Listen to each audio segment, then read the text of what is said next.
que o Flamengo quer fazer isso. O Flamengo quer vender 20% da sua SAF, pode ser que esse valor aumente ou diminua, para ter o estádio.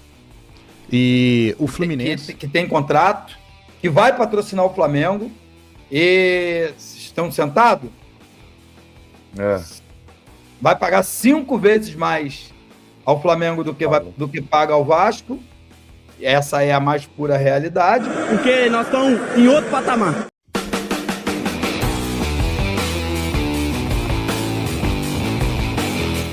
Fala comigo, seus mitos, muito prazer. Caso vocês não me conheçam, me chamo Douglas Albini hoje.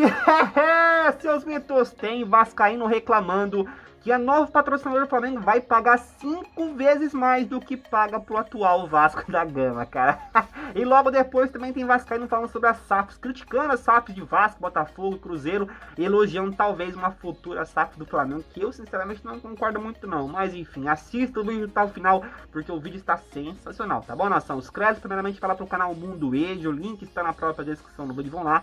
Com esse trabalho do Edmundo e também de toda a rapaziada aí, tá bom, seus amigos? E logo depois, claro, os créditos também vai lá pro canal do Dieguinho, lá no Futebolaço Podcast. O link está na própria descrição do vídeo. Vão lá conferir o trabalho dele, a live dele, né? Os podcasts dele, juntamente com os vídeos lá que também são fantásticos, tá bom? Bora pro conteúdo, nação, vamos lá, hein? Rodolfo Martins, Edmundo, comente sobre a possibilidade da Crefisa patrocinar o Vasco. Rodolfo, de Cariacica, Espírito Santo. Essas conversas, elas estão acontecendo, né? Tem a Crefisa e o Pedrinho. Mas o Pedrinho, por incrível que pareça, não tem legitimidade para tal. É surreal, mas não tem legitimidade. Isso tem que ser falado com a 777.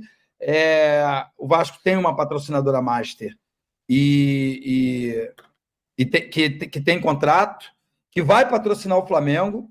E estão sentados? Vai pagar 5 vezes mais ao Flamengo do que paga ao Vasco. Essa é a mais pura realidade, mas é sobre isso.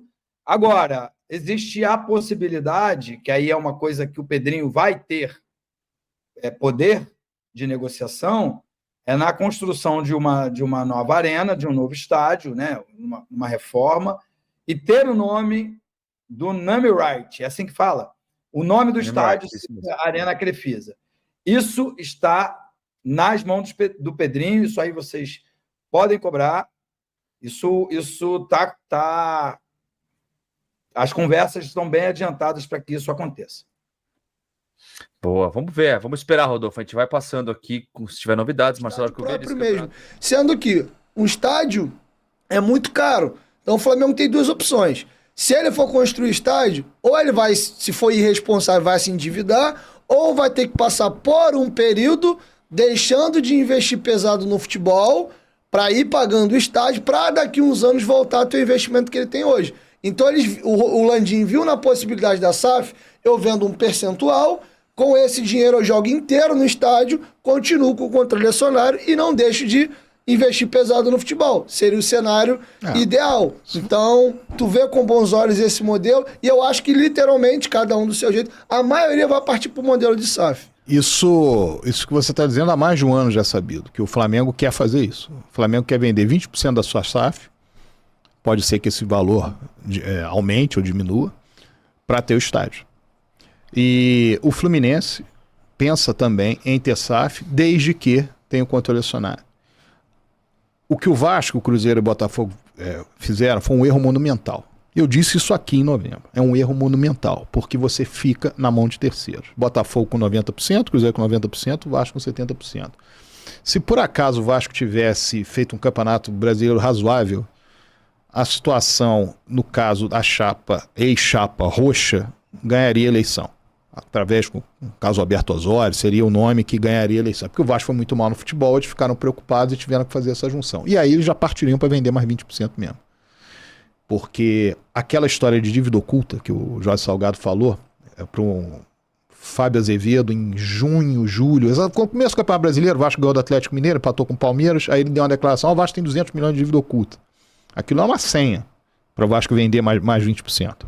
Para o Clube de Regatas, o Vasco vai vender mais 20%. Só que isso se perdeu no meio do caminho e tal, porque isso, na verdade, aconteceu o quê? na hora de fazer, de fazer o balanço, eles consideraram não era uma dívida provável, era uma dívida possível, então não vamos colocar. Só que você tem que colocar em notas. Eles não colocaram em notas. Olha, tem problema aqui que pode dar 200 milhões. Então, quando eles venderam para o torcedor uma ideia de que a dívida era 700 e pouco. Não era. Era maior. É porque eles tinham que dizer que eles estavam equacionando o clube que estava ótimo. Eles não podiam dizer o valor que estava ali. Porque, evidentemente, o Vasco teve inúmeros prejuízos porque caiu para a segunda divisão e ficou na segunda divisão. Então, ali, você já tinha uma ideia de, olha, a gente ganha isso aqui, dá mais 20%. Eu acredito que a torcida do Vasco, pelo tanto que ela sofreu esse ano com o futebol e está sofrendo até agora, ela percebe que se o Vasco conseguir encontrar um outro caminho, o Vasco pode voltar em sendo ele, Vasco, quem comanda, ter um outro caminho em termos de visão, porque a empresa não necessariamente, como eu disse aqui, ela vai buscar título, a empresa não necessariamente está preocupada com aquilo que o torcedor está. Então, esse E olha, Mitz, esse é o grande problema da SAF, vai sempre visar o lucro, sempre a questão financeira e a instituição clube fica de lado. É por isso que eu fico meio assim com o Landinho, eu entendo a visão do Landinho, eu acho legal, pô, construir o estádio, né, estilo Bayern de Munique, a majoritariedade fica com o Flamengo, mas e se a lei muda depois, Mitz, e aí? Como é que fica a instituição Flamengo? Então eu tenho esses temores, sabe? Enfim, eu não sei o que vocês pensam, acho a ideia válida, mas sei lá, eu tenho um pé atrás, hein? Já avisei que vai dar merda isso. Eu vi um dito de que o Vasco teria uma dívida muito maior do que o Eurico deixou, porque, na verdade, ele não teve reserva de contingência. Eu vi. Foi colocado no Vasco, eu acabei de citar a situação do Flamengo. Foi colocado no Vasco, reserva de contingência, 100 e tantos milhões de reais, que não estava no balanço. O Flamengo, 10 milhões. Como que o Flamengo era 10 milhões se o Flamengo tinha dívida da área trabalhista quase o dobro da do Vasco? O Flamengo mostrava que não estava bem financeiramente por só a questão fiscal. Como é que o Flamengo podia ter 10 milhões só de reserva de contingência? É a forma como você faz o balanço. E quando você faz um balanço, para ser diferente de todo mundo, para botar um valor muito maior, é para você dizer o quê? Eu sou o maior devedor do futebol brasileiro. Beleza, eu tive um ganho político aqui. Tá bom. E com relação a você buscar patrocínio, você buscar parceiros, tudo fica mais difícil. Mas o discurso que imperou naquela administração, em que infelizmente, fora 2015 e 2017, imperou no Vasco, a situação é muito difícil, não sei o que fazer. Aí chega ao ponto de alguém virar e falar, como foi dito aí, talvez seja melhor cair. Porque isso se dá pela forma como você põe o clube. O Vasco tinha que olhar o seguinte, do mesmo jeito que eu estou dizendo, o Vasco não está no aquário sozinho, eu vou fazer aqui um movimento em que os outros clubes, nenhum deles está fazendo, para botar o Vasco num lugar que é interessante para mim politicamente. Ô, mas você começou a falar muito do Vasco e não é esse o intuito do vídeo, tá bom? Mas é isso aí mesmo, se quer saber a opinião de vocês sobre SAF, sobre patrocínio do Flamengo, deixa aí nos comentários, tá bom? Vou ficando por aqui, não se esqueçam de mim não, saudações rubro-negras. Tamo junto, nação, é nóis!